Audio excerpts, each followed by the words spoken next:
Hello and thank you for viewing this video, in which I'll be talking about the Phase 2 releases for Genestealer Cults.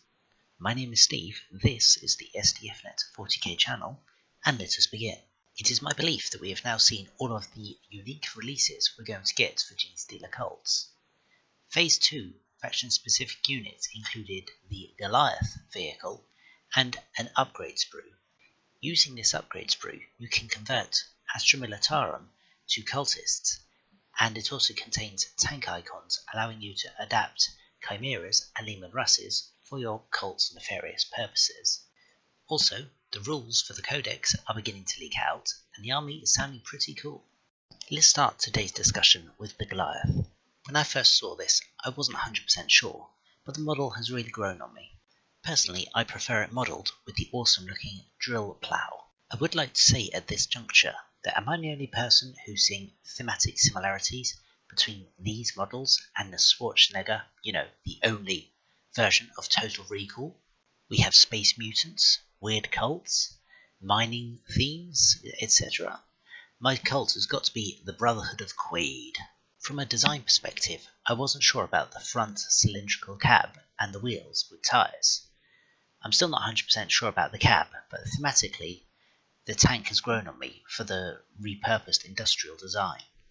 With the mining plough on the front, I think the model looks all the shades of awesome. However, without it, it reminds me of something you'd see at an airport towing an Airbus or a Boeing around, but with more guns. At the time of my posting this, we don't have the rules for this vehicle, or its role in the army. I had previously speculated that this could either be the main battle tank or a dedicated transport, or both, depending on how the model was built. In the October White Dwarf, we discovered, however, that cults will have access to certain Guard army entries, which I will talk about later, meaning I'm not sure where this tank is going to sit with its role within the codex. We've seen it photographed with models on it. Were they an aesthetic flourish for the photo, or was this supposed to be a secondary transport option?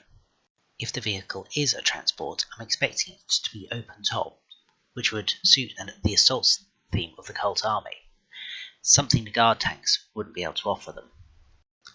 While an industrial vehicle, I am not expecting to see this heavily armoured, 10, perhaps 11 side and rear with open topped. However, the front, with the plough, I think might be considerably more, 13 or perhaps 14, maybe with some special rules for improved tank shock, as it basically drills its way through anything in its path.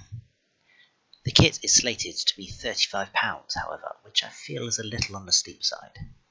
The previously mentioned upgrade sprue contains a bunch of heads put on guardsman kits to make them late generation hybrids, a quick and easy solution to build a full faction from only 4 new kits.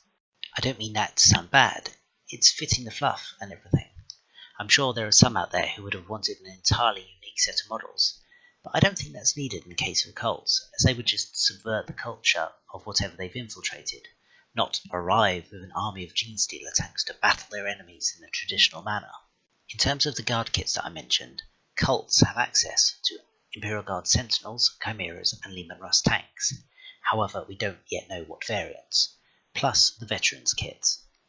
All of these are simple reboxings of the standard kit, plus a cult upgrade sprue, so from the respect they are similar to what Games Workshop have done recently with Deathwatch and Blood Angel releases. Generic items with the faction upgrade sprue bundled and appropriate boxing. The leaked rules indicate that this is going to be a very melee focused faction, as you would expect from Genestealers, but one that is thematically about ambush and hit and run tactics. This is supposed to be reflective of the fact that by the time the cult is revealed, it has reached critical mass already and is ready to trigger the planetary insurrection. They have had years to plan, to prepare, to create bolt holes, lay traps, and secrete weapon caches. We found out that one of the Decurion bonuses is that all non-vehicle units get the Infiltrate special rule, so you'll be seeing people popping up all over the place. It certainly is a reasonable counter to having your whole army decimated in turn 1 by a drop pod alpha strike.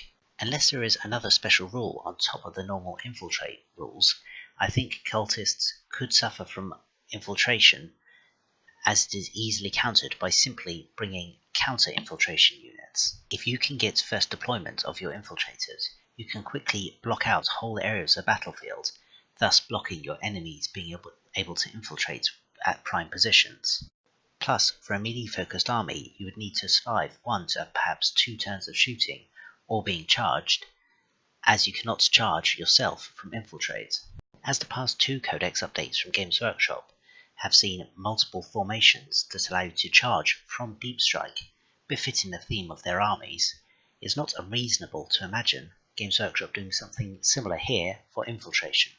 And that's where I'm going to call this video for now. There's likely hours more to talk about, but it would be better to just be working from the codex. So I will go into a lot greater detail when I do a full codex review. I appreciate your taking the time to listen to me ramble on. I hope you've enjoyed the content and welcome your constructive feedback and discussion in the comments below. If you like this video, hit like. If you like my content in general, hit subscribe. It helps me knowing what is working. I have been Steve, this has been the SDFnet 40k channel, and I will see you next time. The Emperor protects.